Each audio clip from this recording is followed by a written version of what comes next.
Yo, what's the word? Y'all don't know who this is. Your boy CodeineShorty, and this the beginning of my wake up and smell the coffee podcast. The first episode, I'm gonna tell y'all about my first time getting incarcerated and going to Stateville, which if anybody know, that's like a maximum receiving facility for all people who caught crimes in Illinois or whatever. So you know, coming from the county to Stateville, it's a big change, like big change. And what I mean by big change is, hold on one second.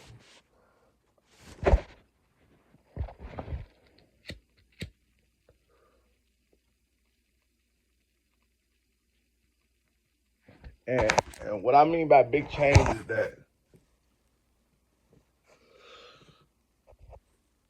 in the county, you got more leeway. You can walk around when it's your turn to come out.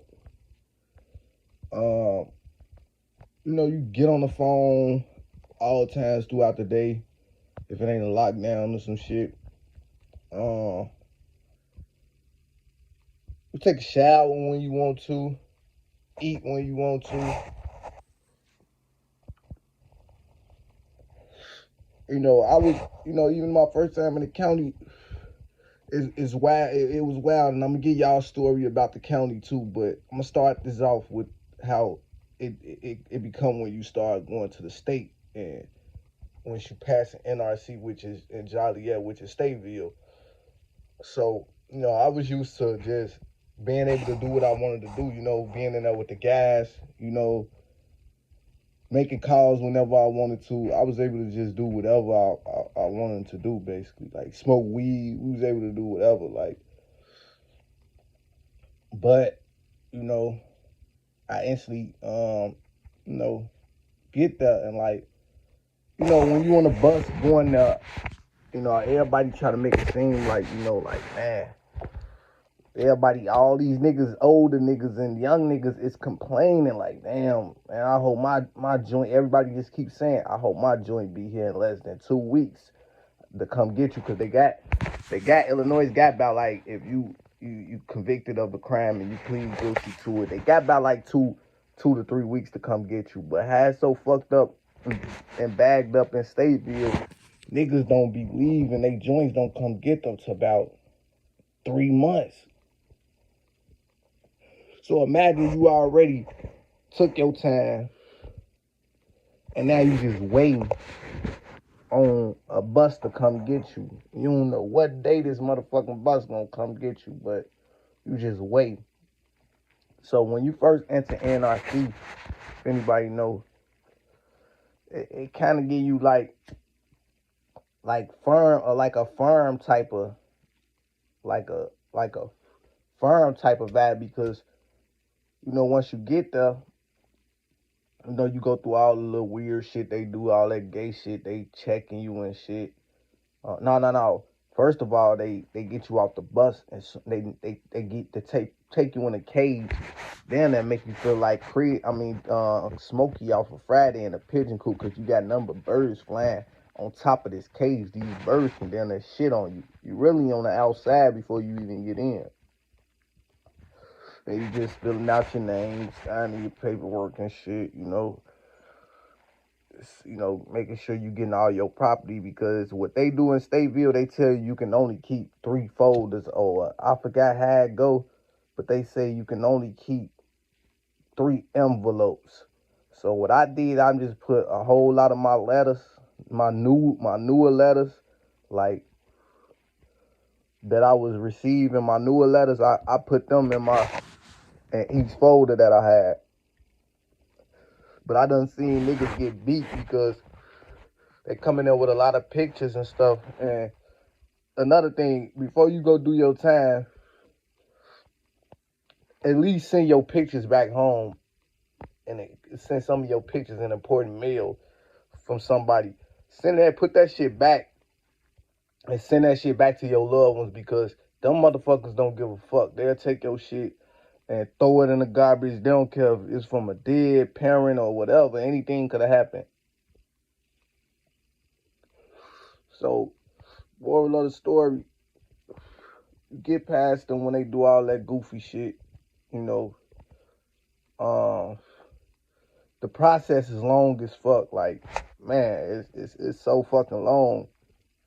Like, you get there about like 8 o'clock, and you don't fucking get to a motherfucking seal until my first time going to NRC. I didn't get to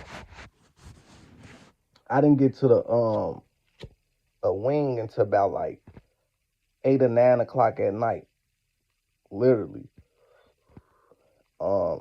If anybody know, I forgot the wing that you go to where the dorms is at, because I had to do boot camp.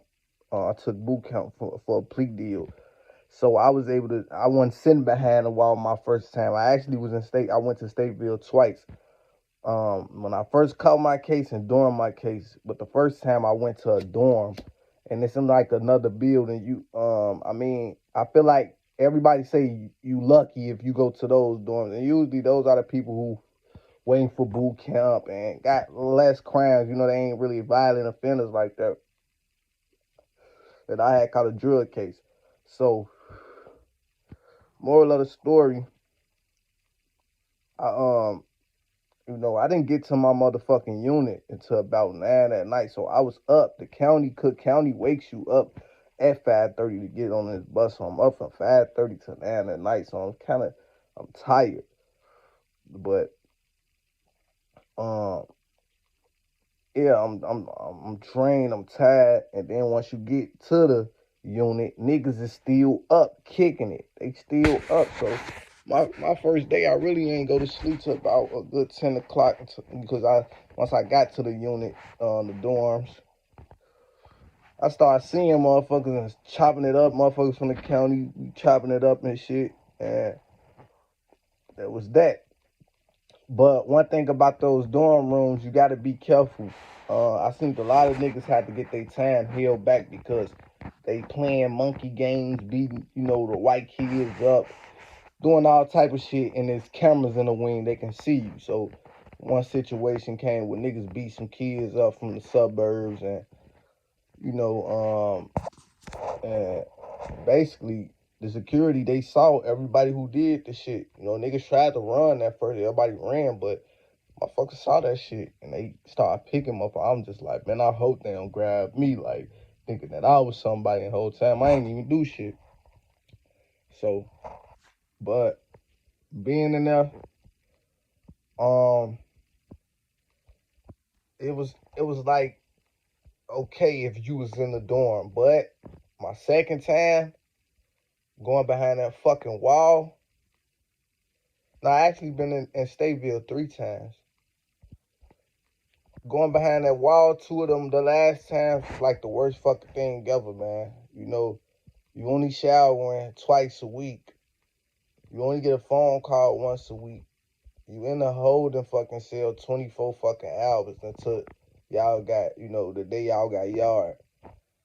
And the lights come on any fucking time. Like, you can't just, I could just turn this light on, turn it off. Nah, that bitch staying on to a certain time, and then it go off at a certain time. And if you at the top bunk, that shit really, like, I was at the top bunk, so it really kind of fucked with me. Like, it get hot, that shit get the tweaking with you. You can't really go to sleep, like, cause it's so hot that your mat now is catching temperature rising. This mat is irritating you. It really ain't. I don't wish it on my worst enemy, honestly. Like, I don't wish jail on nobody. But yeah, Stateville is one of them fucked up ones. You really just waiting. A lot of niggas hope get let down during lunch, after lunch, because after lunch in Stateville is when they call go home people. My heart got let down a couple times because I had knew I went to the board, and if you got parole, you have to wait till the board see you to see if there's probable cause in your case. And if you know it's probable cause in your case, you should just go ahead and see the big board instead of trying to beat it in preliminary. I beat my first preliminary case down there in Stateville, and I was able to go home the next day because I beat the case. But the second time I didn't beat it because I chose to go to preliminary, which I could have just went and synced the big board in less than 2 weeks. My dumb ass tried to go and beat it in preliminary. They found probable cause. Now I gotta wait another 2 more fucking weeks to see the board, and then wait to see if they even gonna reinstate my parole. But if you catch a petty case like domestics or some little shit, some dumb shit, but if you catch like like my celly, he had caught another dope delivery case. So I'm pretty sure when he saw the board, they tell him like, well, you're gonna have to plead or you're gonna have to go back and forth to court to see what they gonna do with you. And I felt kind of bad, like, damn, this nigga, he sweet. Like, man, I'm glad my situation, I was feeling blessed, like, inshallah, like, thank you, God, because, man, I'm just glad I wasn't in that situation. But you learn shit from everybody else's situation too. So I'm just, I end up, they end up reinstating me. And like I said, I seen a lot of niggas hearts get broken around lunchtime because they call and go home people. And if you know that you got reinstated, now you just waiting. You just waiting. Now every day at lunch, they woo woo woo. You going home. Woo woo woo. So every day after I had got my thing reinstated, I'm just like, man, when am I going home? Because I'm tired of being behind this wall. You only eat 3 times a day. You know what I'm saying? I'm up at 8 o'clock, go to sleep 12 o'clock, get right back up 3 o'clock, go to sleep 8 o'clock, back up 3 o'clock a.m. Like, the timing of just how you so fucking off, man. How you just throw the fuck off. And, like, it was just, I wouldn't wish that on my worst enemy. Like I said, though, like, the county is cool. These counties, you can move around, you can do whatever you want to do, but man, once you get to Stateville, it's a whole nother ball game. And then, what else? So yeah, getting like, okay, it got to the point where I stopped even hoping. I said, you know what? Because my celly was like, he was giving me faith. Man, they finna call you to go home. You beat your shit. You got reinstated, Lord. Don't worry about nothing. Man, they ain't calling my name, man. I'm probably finna be in here a whole nother week. One day I had ate, because it was lunchtime, I ate and went straight to sleep. I ain't even want to hear the names that was getting called, because I'm like, I know I ain't going home. But that day I went to sleep and I didn't want to hear those names called. They called my name to go home. Yeah, they called me. I was geeked out. Myself, hey, Lord, they call your name. They call your name. You out this bitch, shorty. Hey, tell my mama them give my niggas be thirsty. Niggas will tell you, man, hey, go slide on these ops right here. And I'll just play. But niggas be thirsty trying to get shit done when they know your celly going home. And it's really a good feeling because niggas don't really want to be up in that motherfucker. Like, they don't give a fuck about you in there. Like, real shit. And it'll fuck with your mental. My celly, we thought we was hearing, but he thought he was hearing a rat. But honestly, that was me, like, fucking with my nose. And like, when I like do this to my nose, you know how to make a noise. You feel what I'm saying? Your nose feeling dried up and shit. I'm making the noise, but he thinking it's a mouse. So he be like, you hear that? Whole time yeah, I hear that, but I'm low-key fucking with his brain too, because I'm bored. I ain't got shit to do, so I'm finna tweaking this bitch. So one night, the nigga, I'm dozing off. The nigga just get up out of his motherfucking sleep. He said, it's on me. He done busted shit. He done hit his head on a steel toilet. Whole time he get up, he say, man, I just had a dream a rat was on. He said, I just had a dream a rat just was on my back. Bro, your ass twig. But that's how fucked up the prison, like, how your mind fucked up. And there actually do be little mics is running through Stateville. But like, yeah, that shit was funny. But I end up, and another thing they break your heart with when you in Stateville. Now, I'm thinking I'm free. Now, the first time they let me go, I was free. But the second time, I had a warrant and fucking DuPage. That goddamn DuPage. If anybody know, the motherfuckers is thirsty. But I end up getting, I'm like, oh, I'm going home. So now, once you going home, you still got to wait it's a process for that. 2 hours down there. They got to get your train, your bus ticket. If you ain't catching a ride from somebody. First time I caught a ride from somebody, one of the guys, girls, they dropped me out right on the block. Because they was going the same way anyway. So, I'm like, what the fuck? I'm thinking like, yeah, I'm going home. Ooh. So, they calling all the people to go home. Oh, damn. Now it's like me and 2 or 3 other people left in the cell.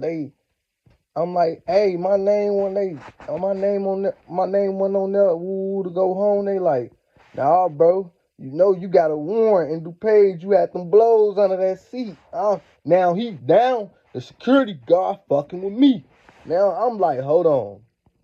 I ain't never caught no case in DuPage. I don't even fuck around like that. I would never have no blows or no crack, no weed, not even no weed. I don't even go to DuPage. Only time I used to go to DuPage is for my girl to go to court. Hell no. Nah, man, you got a traffic warrant, man. They say you at missed court, man. You driving on suspended license. Ooh, and now my heart, I go down a little bit like, okay, that ain't shit. I'd be probably staying a night or 2 days, and that's exactly what happened. And that was the best thing ever because I was able to play basketball, hoop, now go back into a county environment. And I was gone, but that Stateville, man, that shit ain't for anybody, man. So if you out here doing some dumb shit, wake up and smell a motherfucking coffee, nigga.